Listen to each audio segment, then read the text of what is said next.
We see it, DeLon right from the right.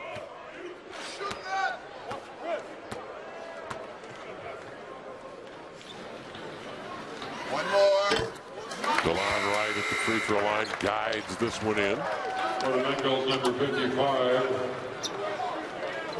Abagru Trey back in. One more. DeLon Wright played AAU basketball with some good young talent. Josiah Turner, of course, had a freshman year there, rocky freshman year in Arizona a couple of years ago on his AAU team. Here comes Hatchett on the drive and kick. Jeffrey Solarin again gets inside, 7-point Bengal lead. How'd he get that up? I mean, he's 6'4", going against two guys at least 3-4 inches taller. And that's what he does, plays the 4 for them. Unlost bad pass, another turnover leading to a run out. Hatchett tried to force it. But Idaho State as well, continuing their tough, scrappy play. And that's how I would characterize this team. They are very scrappy, grinders.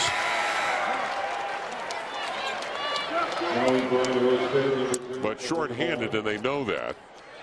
Coming into the gym tonight with 9 players. And so Bill Evans says he's rotated liberally his bench. Evan Hall comes in now. Hatchett takes a deep breath of that thin air up here in Salt Lake City. Sanchez goes over to the bench. He will recuperate over there. Hackett hitting the free throw, 42-34. Bengals on top by 8. The Utes, of course, they want to run and use altitude to their advantage here. Mile high at Salt Lake City. Fourth foul on the Nigerian. Just learning to play. So fourth foul on the big guy, and that means the Bengals have to go even smaller.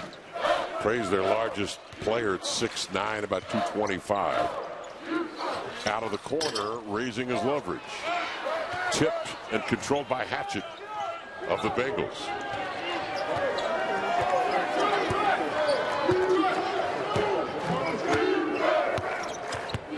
Utah coming in at 7-1 with their only loss, a 2-point defeat at Boise State. Good defense as Hatchett's forced off balance. Taylor, the find in front court, leverage, lost a handle on it. Who's running for a run? Bengals want to run. Hall will pull up, blocked. Solarn. Roberto Nelson and Moreland and Moreland's not back. They're not going to get Moreland back probably until the second week of the Pac-12 season. Devon Collier playing well. He's gotten off to a very good start. Got a nice road win at Maryland earlier this year for Oregon State. In fact, they open up that weekend here in Utah. The Utes open on January 2nd. Pac-12 play against the Oregon Ducks. Yeah. Going to be here. And then that Saturday, Oregon State rolls in here as well. Right now, it's the Bengals of Idaho State that are giving them fits. 43-34 the count. With 15.5 left here in the ball game. And DeLon Wright trying to get the motor going. Out into the corner. They find a three-point look. Dakari Tucker knocks it down. Yeah, another guy that has been struggling for this Utah team. Only 30% from downtown, and he's one of their shooters. Him and Leverage. Definitely Brandon Taylor. So that's big for him just to get off, knock one in from deep. Utes 6 of 15 out there. Hansen with Taylor on him still. Fires deep, in and out. Ball tipped right to Solarin. In the corner to Tyler. Solarin, another offensive rebound. Sanchez will drive and kick. 30 to shoot in front of their own bench. Evans jumps up and says, swing it, let's set it. Balance the floor. Sanchez takes over. Here he goes. Tomas Sanchez had a dozen in the first half. Terrific interior pass, but a better defensive play inside. Looked like Tucker got a piece of that shot. Look at Wright, just quickly penetrating to the paint. and banks it in. Yeah, and then he has that little hesitation, the long step. He's a great finisher. And again, they're just putting him on that baseline, and that's where he's taking advantage. Let's see if Utah can get a stop. Delon Wright, one of the best newcomers in the conference. 43-39 count. Bengals on top. 13:55 to go in the second half. Sanchez to the end line. Dumps it inside to Solaren. Over right. Right the other way. Semi-break.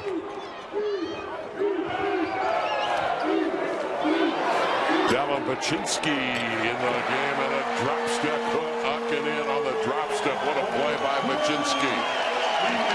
And that gets this crowd going, and Baczynski, and they're just really hoping he can, because he's very talented. Obviously, he has size, and he's got a good touch around the hoop.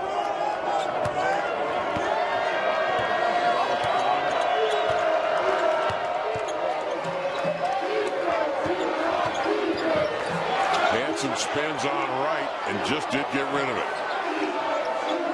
This is Hall. A bit of indecision. Now he'll just pull the trigger. Offensive rebound to Hatchet. Sanchez sets up Hall. Look at three. Splash. Now second chance opportunities right now killing Utah. Idaho State being more aggressive on the offensive glass. They get another one, and that leads to a huge three to go up by 5. 8 offensive rebounds for Idaho State in this game. Tucker loves that corner in front of his own bench. He has struck down twice here in the last few minutes, and the Utes are back within 2. It'll be interesting to see if Idaho State combats, because they're definitely trying to hurt them from any corner. And another steal. For Utah. One shot. Leverage out of West Jordan, Utah. Grew up right here in the community and knocks down the free throw, three-point play, and the Utes have taken the lead at 47-46. A 13-3 run in the last 3 minutes and 30 seconds.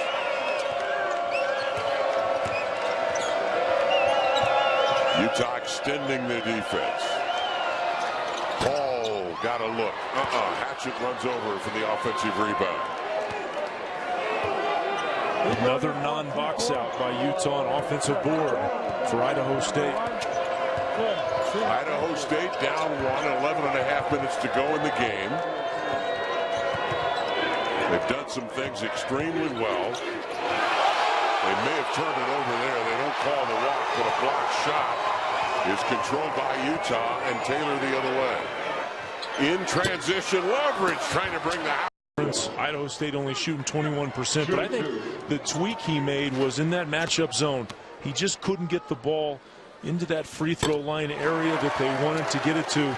Idaho State in the first half and fell behind quickly and led by 15 with 3.5 minutes left in the first half. Baczynski hits the first. The second is off the iron. Hackett comes down with a rebound with some difficulty. Tomas Sanchez has cooled down. He has not scored here in the half. He had 12 in the first half. And give Delon Wright credit. He's been guarding him, and Sanchez hasn't even gotten a shot off this half. So you're right about that.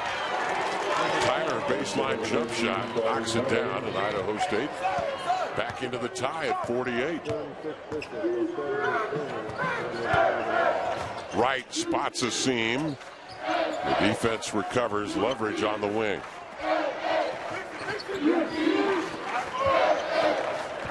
You can tell the Bengals are well drilled in this matchup zone. There are a lot of rings. Down to the rim, used his size to corral it in, and he's done a nice job since he's been in, Kevin. Buckaroo Gray back in for Idaho State. One more.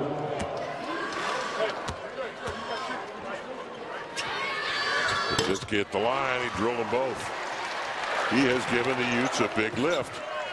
And a 2-point lead with 10:22 to go in this ball game. If you'd ask Bill Evans, the coach of Idaho State, hey, 10:14 to go in the game, you're down 2 on the road to Utah, you take that with possession? He'd say, absolutely, let's do it. Where do I sign? Now, do they have much left in the tank here, though? Will attrition wear them down? Well, you mentioned the thin bench, and I thought that's why Utah won that Fresno State game on Saturday. They were deeper, and they really wore down the Bulldogs, and I think that's a really good point to start to look at here with 10 to go. Pack it into the air with nowhere to go. It's detached from him. Utah's defense has been sticky.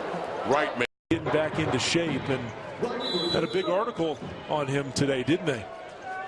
Well, you know, and he and his brother, their style of play, nothing alike.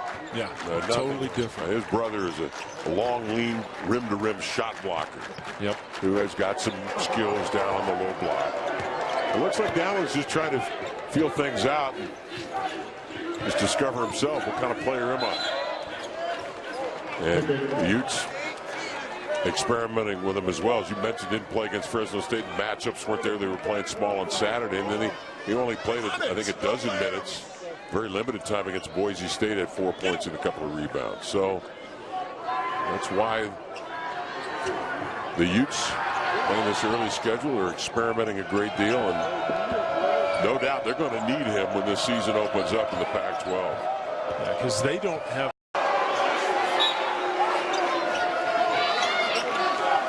Sanchez to bring it in bounds.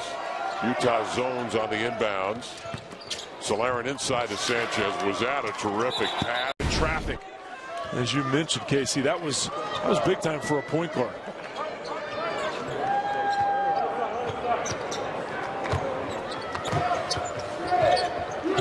Leverage in the corner. They come to him quickly. Oh, they left a little airspace, and he found it along the end line. The tightrope reversed by Leverage. Great play. Yeah, they had the trap just like Utah did, but they sort of got caught leaning into Leverage that right there. And as you said, beautiful quick move on the baseline. You got to plant that foot right down there on that line if you're playing defense on that baseline. Hatchett, I think his legs right now are a little wobbly. Hatchett wanted to get out on that last break. And you can see there he had no extension on the jumper. But again, an offensive rebound for the Bengals. Down 4 with 8:15 to play. Oh, solid stroke by Sanchez to stand still 3 in front of his coach. Man, Sanchez has been so impressive. I think I'd like to see the Big Sky guards this year, but he's got to be one of the top 2 or 3. He's going to be tough to deal with.